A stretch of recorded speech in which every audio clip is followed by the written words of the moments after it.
Good morning बच्चों, कैसे हैं आप सभी। मैं आशा है कि आप सभी पूर्ण रूप से स्वस्थ होंगे और जो भी आपको ऑनलाइन के माध्यम से पढ़ाया जा रहा है उसे आप बहुत अच्छे तरीके से पढ़ रहे होंगे और समझ रहे होंगे। तो बच्चों, मैं आज आपकी विषय अध्यापिका स्नेहलता श्रीवास्तव कक्षा 7 के बच्चों को पुनः यानी कि दोबारा पाठ 11 कुछ नए मन भावन खेल के बारे में पढ़ाने जा रहे हैं, जिसे आप हरीश सर के द्वारा पढ़ चुके हैं। अब हम आपको पाठ 11 से यानी कि रिवीजन वर्क करवा रहे हैं और दोबारा उसको पढ़ा भी रहे हैं। तो आपने कुछ नए मन भावन खेल के बारे में पढ़ा। मन भावन खेल में आपने स्थलीय खेल पढ़े। खेल 3 प्रकार के होते हैं। कौन कौन से? स्थलीय खेल, जलीय खेल और हवाई खेल। तो अभी तक आपने पढ़ा स्थलीय खेल, पथारोहण, ट्रैकिंग और पर्वतारोहण के बारे में पढ़ा, स्कीइंग के बारे में पढ़ा, हॉकी के बारे में पढ़ा, क्रिकेट के बारे में पढ़ा।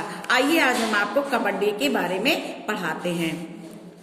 कबड्डी ये भारत का सर्वाधिक लोकप्रिय खेल है, जिसे भारत के गांव और शहरों में बड़े आनंद और उत्साह के साथ खेला जाता है। समूह में खेले जाने वाले इस खेल में भी 2 पक्ष होते हैं। प्रत्येक पक्ष में 7 खिलाड़ी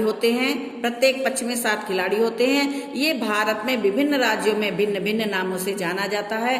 कबड्डी तमिलनाडु, महाराष्ट्र, बिहार, आंध्र प्रदेश, तेलंगाना और पंजाब में खेली जाती है। इस खेल के विकास के लिए कबड्डी फेडरेशन ऑफ इंडिया की स्थापना की गई। ये खेल जापान, मलेशिया और नेपाल में भी प्रचलित है।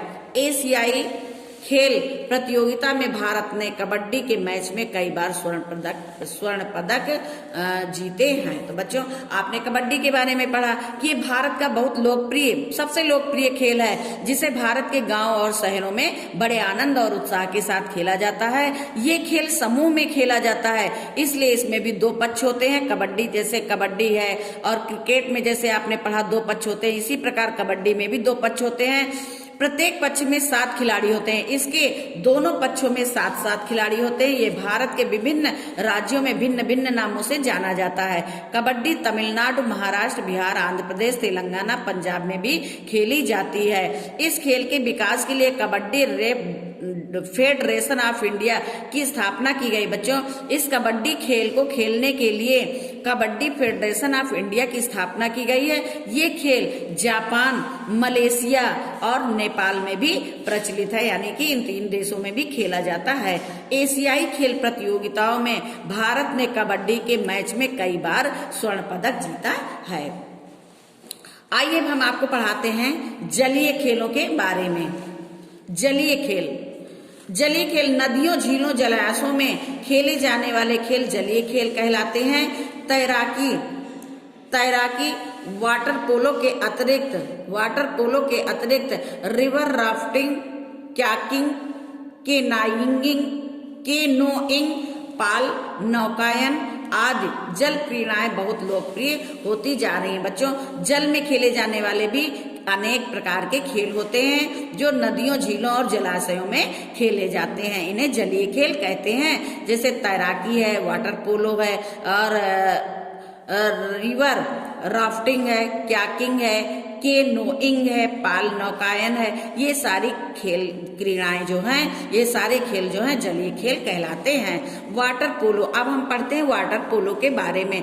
झीलों में तैरते हुए हाथ में गेंद को मारकर खेले जाने वाला खेल वाटर पोलो कहलाता है। भारत के कई आवासीय विद्यालयों में प्रशिक्षित खेल प्रशिक्षकों के संरक्षण में वाटर पोलो खेला जाता है। विदेशों में भी इसका पर्याप्त प्रचलन है। इससे हाथ, पैर और शरीर के भीतरी अंग की मांसपेशियों का समुचित व्यायाम हो जाता है। बच्चों, ये वाटर पोलो जो है, ये झील में तैरते हुए हाथ में गेंद को मारकर खेलने वाला खेल है। इसे वाटर पोल कहते हैं। ये भारत के कई आवासीय विद्यालयों में प्रशिक्षित खेल प्रशिक्षकों के संरक्षण में वाटर पोलो खेला जाता है। ये खेल बच्चों ऐसे नहीं खेला जाता, इसके लिए प्रशिक्षित होना आवश्यक है।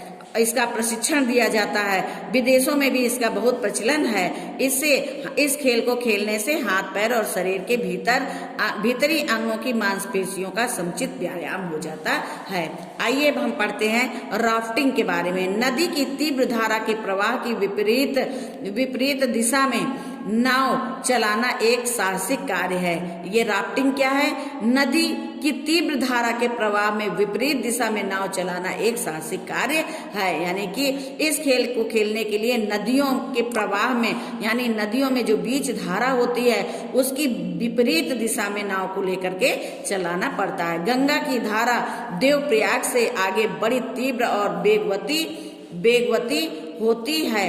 राफ्टिंग के लिए यह हिस्सा बड़ा उपयुक्त है। यानी जो गंगा देवप्रयाग से आगे, जब गंगा देवप्रयाग से बढ़ती हैं तो बहुत इनकी रफ्तार बहुत तेज हो जाती है। यहाँ पे राफ्टिंग जो है खेलने का सबसे अच्छा स्थान है।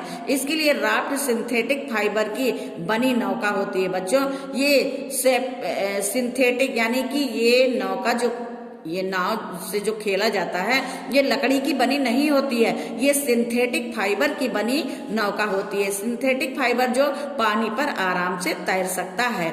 जीवन रक्षक जैकेट, हेलमेट और चप्पू की आवश्यकता होती है। इसमें कौन कौन सी चीजों की आवश्यकता होती है? जैसे कि नाव में से कहीं कोई डगमगाने लगे, नौका डूब, वैसे तो ये सिंथेटिक की बनी होती है, ये पानी में डूब नहीं सकती है, लेकिन अधिक धारा के प्रवाह के कारण हो सकता है कहीं इधर उधर होने लगे, तो इसके लिए एक जीवन रक्षक जैकेट होता है, हेलमेट होता है और चप्पू की आवश्यकता होती है। जब ये खेल खेला जाता है तो इसमें इन 3 चीजों की आवश्यकता होती है। प्रत्येक नौका में 6 से 8 लोग सवार होते हैं।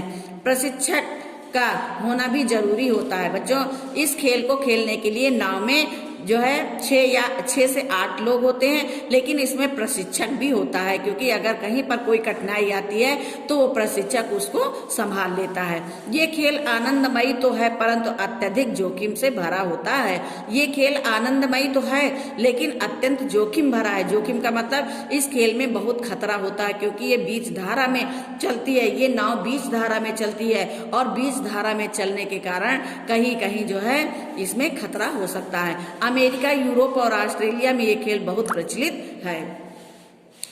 कयाकिंग और केनोइंग, ये 2 खेलों के बारे में इन 2 खेलों के बारे में हम जानते हैं कि ये कहाँ के खेल हैं और कैसे खेले जाते हैं। ये जल क्रीड़ा के लोकप्रिय खेल हैं। ये बच्चों जल क्रीड़ा यानी जल खेल के बहुत ही लोकप्रिय खेल हैं। इन दोनों जल क्रीड़ाओं के बीच चालक या खिलाड़ी के बैठने की स्थिति में अंतर होता है। यानी कि चालक दूसरे ढंग से बैठते हैं और खिलाड़ी दूसरे ढंग से बैठते हैं। कयाकिंग में प्रयोग आने वाली नौकाएं सामने से ढकी हुई होती हैं। जो कयाकिंग खेल है इस खेल में जो नौका प्रयोग आती है वो सामने से ढकी होती है। कयाक नौकाएं कुछ नीची होती है। कयाक नौकाएं यानी नौका का नाम कयाक है और ये कुछ अन्य नौकाओं से नीची होती हैं, जबकि केनोइंग के पाले पैडल लगे होते हैं। जबकि केनोइंग के लिए नौकाओं में चालक ठीक पानी की ओर मुंह करके बैठता है। यानी कि जो केनोइंग और कयाकिंग दोनों खेलों में कुछ अंतर होता है। कि जैसे आपने पढ़ा कि कयाकिंग में प्रयोग आने वाली नौकाएं सामने से ढकी होती हैं और कयाक नौकाएं कुछ नीची होती हैं, जबकि केनोइंग के लिए नौकाओं के चालक ठीक पानी की ओर मुंह करके बैठता है।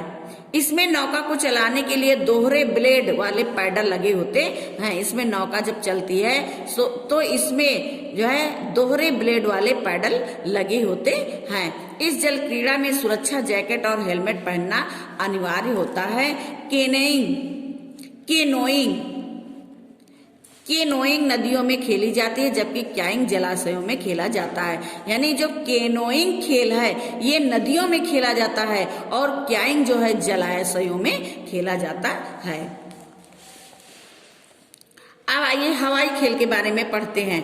खुले आसमान में पंछी की तरह उड़ने की लालसा में कई मनोरंजक हवाई खेलों को लोकप्रिय बना दिया है।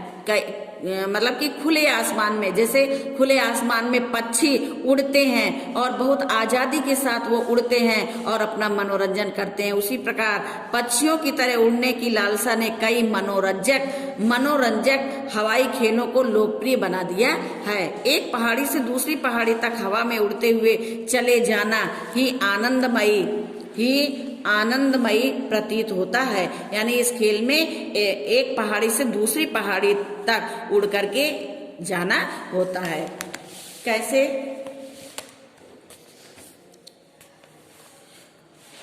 यानी इसमें कि जहाजों के द्वारा एक पहाड़ी से दूसरी पहाड़ी तक उड़कर जाना होता है। अब आइए पढ़ते हैं बैलूनिंग। इस खेल में एक बहुत बड़े आकार के गुब्बारे के नीचे एक टोकरी सी बंधी होती है। ये बैलूनिंग खेल जो है, इस खेल में बहुत बड़े आकार के गुब्बारे के नीचे एक टोकरी बंधी होती है, जिसमें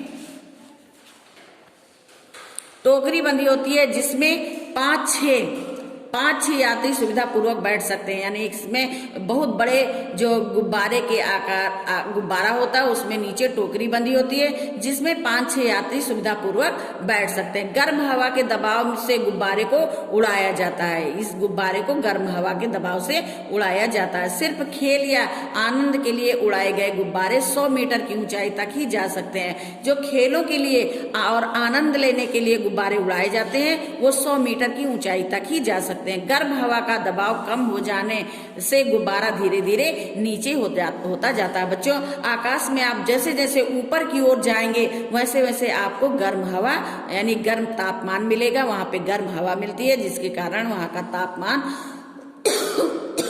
कम होता जाता है और उसके दबाव से गुब्बारा धीरे धीरे नीचे आ जाता है। 26 नवंबर 2005 को विजय पथ सिंघानिया ने गर्म हवा के बैलून में उड़ते हुए 21,290 मीटर की ऊंचाई तक पहुंचकर एक नया विश्व रिकॉर्ड कायम किया। बच्चों, एक थे विजय पथ सिंघानिया, जिन्होंने 26 नवंबर 1905 को गर्म हवा के बैलून में बैठकर उड़ते हुए 21,290 मीटर की ऊंचाई तक पहुंचकर एक नया विश्व रिकॉर्ड कायम किया। 16 जनवरी 1991 को ग्रेट ब्रिटेन के निवासी पार्डी स्टैंड और रिचर्ड ब्रेंसन ने गर्म हवा के बैलून द्वारा जापान से उत्तरी कनाडा तक 767.91 किलोमीटर की लंबी यात्रा पूरी की। आजकल हार्ड एयर बैलूनिंग उत्सव ब्रिस्टल में मनाया जाता है। अब इसके बाद आप पढ़ेंगे पैराग्लाइडिंग और हंग ग्लाइडिंग। हवाई खेलों में इनकी लोकप्रियता दिनों दिन बढ़ती जा रही है। इस प्रकार के खेलों में सुरक्षा जैकेट, हेलमेट, ग्लाइडर और डोरी की आवश्यकता होती है। हर जो है खेल में बच्चों कुछ ना कुछ आवश्यकता की सामग्री होती है जो हमारी सुरक्षा कर सकती है। खेलते समय इन चीजों को ले जाना नहीं भूलना चाहिए। आइए अब हम पढ़ते हैं पैराग्लाइडिंग खेल। कौन सा खेल है? पैराग्लाइडिंग। इसके लिए ऐसी ढलवा जमीन की आवश्यकता होती है जहां कोई प्राकृतिक बाधा, पेड़ पौधे ना हो, बिजली के खंभे या लोगों की भीड़ ना हो, 50 से 70 मीटर तक समतल जमीन हो।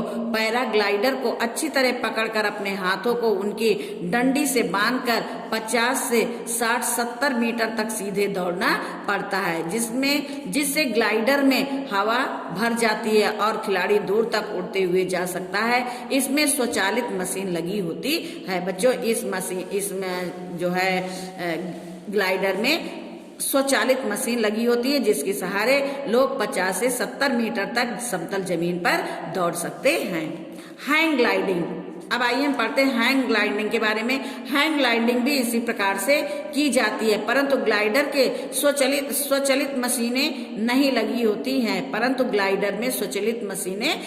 होती हैं। प्रशिक्षित के निर्देशन में ही ऐसे खेल आयोजित किए जाते हैं। ब्राजील, यूरोप, अमेरिका में इस प्रकार के खेलों का विशेष प्रचलन है। बच्चों, ग्लाइडर में जो है स्वचालित मशीनें नहीं होती हैं। इस खेल को खेलने के लिए प्रशिक्षित के जो प्रशिक्षण देता है उसके निर्देश के अनुसार खेल खेला जाता है। इस खेल का आयोजन किया जाता है। ये ब्राजील, यूरोप और अमेरिका में बहुत प्रचलित खेल है।